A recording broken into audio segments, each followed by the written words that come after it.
ይሄኛው ደግሞ መቸስ የጠጣ ሰው መጠን ካለፈ አንድ ነገር ይኖራል። ሽንት ቤት ወረፋ ነው።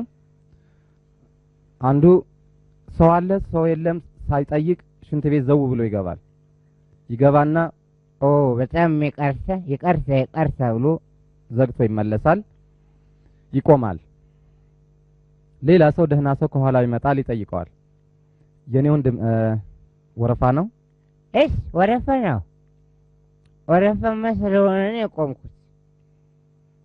ወረፋ አሁን ከኋላው የተሰለፈ ቢያየው ይሄኛውም አይገባም የገባውም አይወጣም። በጣም ሲቆይበት የኔ ወንድም ሰው አለ ብለህ ነበር? አዎ ሰው አለም ብያለሁ። ሰው ስላለ እኮ ነው አለ ያልኩ። ታዲያ አይወጣም? አይወጣም ወይ? እንትና ትቀልዳለን ተሰቅለዋል እኮ። ይሄኛው ደግሞ መቼም በዚህ ምድር ላይ ስንኖር ባለውና በሌለው መካከል ያለው ልዩነት እስከ መቃብር ድረስ ይሄዳል። ይሄ ተወደደም ተጠላም ያለ ነገር ነው እና ወደ አንድ ሬዲዮ ጣቢያ ስልክ ይደወላል። ሄሎ ሄሎ፣ ሬዲዮ ጣቢያ ምን እናስተናግዶት? እባካችሁን ተቸግረን ነው የምናስቸግራችሁ። ሕፃን ኩኩሽ ቢንያም ስለጠፋብን በጣም ተጨንቀናል። ሶደሬ ሄደን አናውቅም። ትላልቅ ሆቴል አንገባም። ሌላው ቀርቶ በፍሪጅ እንኳን አንጠቀምም። ተቸግረን ነውና ሕፃን ኩኩሽ ቢንያምን ላገኘ ይሄ ቲፕ ነው ምናምን ስሎት 250,000 እንሰጣለን እና በጣም ተቸግረን ነው። ምልክት ፓንክ ተቆርጧል። ቆንጆ ጅንስ ነው ያደረገው ከቆንጆ ስኒከር ጋር እና 18 ግራም ወርቅ አንገቱ ላይ አድርጓል። እባካችሁ እሺ፣ እንግዲህ በተቻለን አቅም የሚቻለውን ሁሉ ከመሞከር ወደ ኋላ አንልም። እናመሰግናለን። በዚህ አድራሻ ደውሉልን። ሌላ ስልክ ሄሎ፣ ሬዲዮ ጣቢያ ምን እናስተናግደው? እኔ ምንም ነገር የምፈልገው ነገር የለም። ምንም ነገር የምፈልገው ነገር የለም። ያው ሕፃን አብጤ ኢማም ጠፍቷል። አሁንም መድኃኒዓለም ልም ያርገው። እኔ ሆዱን አልቻልኩም። አገኘው ምንም የሚያመጣብኝ ሰው በሕግ እፋረዳለሁ። እዛው ልም ያርገው። አሁንም ምልክት ቁንጮ ነው። ሸራ ጫማ አድርጓል። እንጀራ እናቱ ነኝ። እሺ አንድ ልበልና ላብቃ። ሁለት ሴቶች መንገድ ላይ ይገናኙና ታዲያስ ደህና ነሽ? ደህና እግዚአብሔር ይመስገን። እንደምን ነሽ? ደህና። እንዴት ነው ቤተሰብ ምናምን ትዳር እንዴት ነው? ትዳር ጥሩ ነው። ያው ልጆች ወልጃለሁ ምናምን። አንቺስ እንዴት ነው? ከሚገርምሽ ነገር አስታወሽኝ። አንድ ላይ አይደለ በአንድ ወቅት ነው ያገባ ነው። ተኝ ባክሽ። አንቺስ ወለድሽ? ከአንድም 3 ልጅ። የኔ ነገር ተይው። የኔ አይወራም። ምን ነው መውለድ ይቅር ከአንድ እስከ አንድ በዓል ነው የሚቆጥርልኝ። አንድ ልደታ ናት ይለኛል። 2 የሆነ በዓል አለው። 3 በዓታ ማርያም ነች ይለኛል። 4 ዮሐንስ ነው ይላል። ፊቱን እያዞረ ብቻ ነው በቃ። ከአንድ እስከ አንድ በቃ በዓል ነው። ፊቱን አዞሮ መተኛት ነው። እንዴት ተደርጎ ነው እንግዲህ አብሮ በመተኛት የሚወለድ ልጅ የለ እንግዲህ እንዴት አባቴ እንደማረግ። ወይ የነመቤት በጣም ተጎድተሻል በእውነት ወይ ታዲያ ምን ባላገባው ያለሽ? ይሄ ካላንደር ነው እንጂ 2 ሴቶች ናቸው። አቤት እንደው ዘንድሮ ከማይሰማ ነገር የለም። ከዚህ በፊትም እንደዚህ ነው ያደረጉት አሉ። ጣሊያንም ስትወረን ያኔ ኢትዮጵያ ላይና ጣሊያን ላይ እኩል ማዕቀብ አሉ። አሁን ደግሞ አሜሪካ የሚሏት በተለይ ደግሞ ኢሳያስ ላይ እኛም ላይ ማዕቀብ አደረገች አሉ። ሁለታችንም ወራሪና ተወራሪ። አይ ወርቄ ምን ነው ብትተወዲያ? አሁን በኋላ እድሜ ለልጆቻችን እድሜ ለእግዚአብሔር እንጂ ኢሳያስ እውነቴን ነው የምልሽ አሜሪካ እንኳን ማዕቀብ አይደለም እቁብ ብትጥልለት እንኳን ሰው አይሆንም እሱ።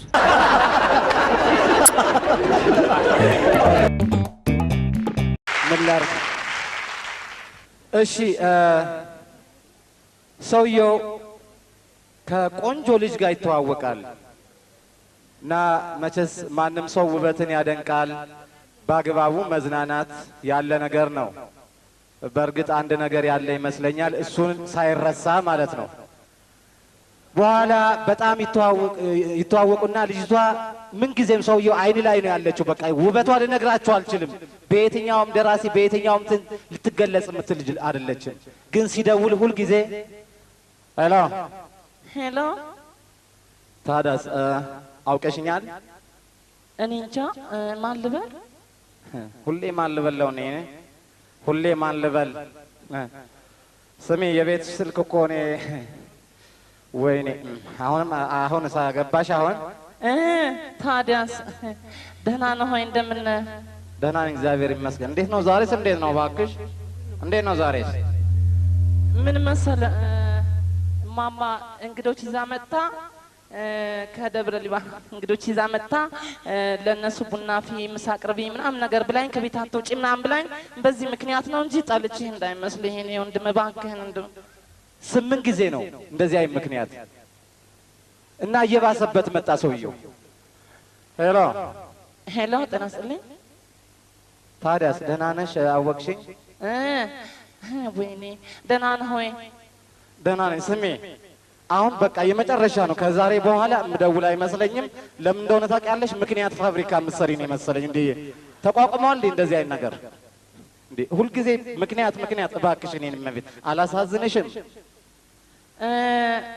እንግዲህ ያው እንደ አጋጣሚ ሆኖ ዛሬ ይመቸኛል። እንደ አጋጣሚ ነው ግን አልደውልም ስላልከኝ ሳይሆን እንደ አጋጣሚ ሆኖ ይመቸኛል። እሺ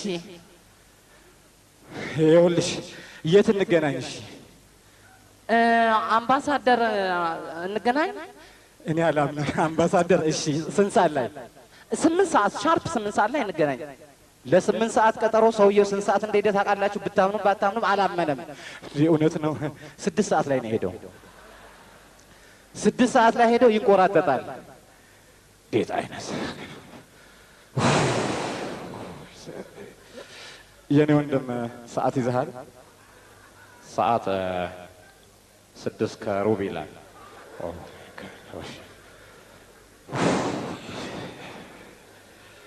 እህት የኔ እህት ሰዓትሽ ልክ ነው።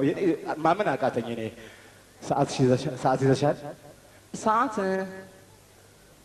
6:25 ይላል። ምን አይነት ቀን ነው ባካችሁ? አይሄድም እንዴ? የኔ ወንድም ሰዓት ይዘሃል? ሰዓት 7:20 እሺ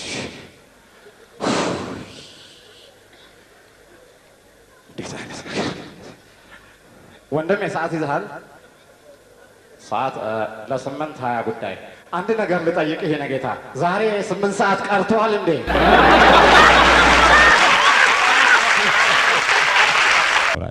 እንዴ ስራ አስኪያጁ አያውቁም እንዴ?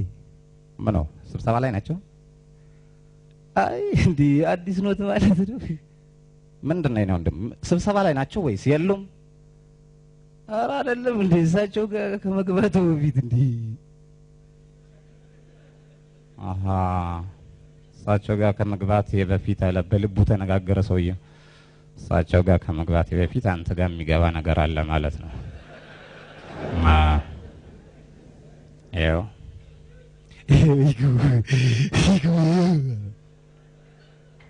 ፓፓ ገባ። ስራ እስከ ይቀመጡ። እኔ ነኝ የምቀመጠው? እኔ ነኝ ወይ የምቀመጠው? ይህ የእርሶ ቢሮ ሶደሬ ነው? ላሊበላ ነው? አክሱም ነው ወይስ እርሶ ዋሊያ ኖት? እርሶን ለማየት 100 ብር የምከፍልበት ምክንያት እኔ ህጋዊ በሆነ መንገድ ጉዳዩን ማስፈጸም አልችልም። ማን ነው እሱ? እዝራ ማን ነው? ተላላኪ ነው ምናምን የሚባለው አህያ እንዳየ ጅብ አይደለም እንዴ? ዞሮኝ 100 ብር የተቀበለኝ እዚህ ለመግባት። ታዲያስ ያው ከእነዚህ ብሮች መካከል ነው የሰጠሁት፣ ውሸት እንዳይባል። ማአት ባለ 100 እንደዚህ ከእነዚህ ቁጥሩን ይዤዋለሁ ጌታዬ። ያው ይጠራ መጣ። አንተ በክት የስ የመጨረሻ በክት። አዎ ይሄ በጣም አቀርቅሮ ስድብ ይጠጣል። አንተ ማትረባ የስ ምን ይረባል? አንተ ውሻ የስ ሰንሰለት የለውም እንጂ ውሻ ነው። ያ ውሻ ውሻ ያዘ። አንተ ባለጌ ልክስክስ። የስ እንደዚህ መገሰጽ አለባቸው። የስ እኔ ቢሮ ለመግባት 100 ብር ብቻ ነው የሚከፈለው።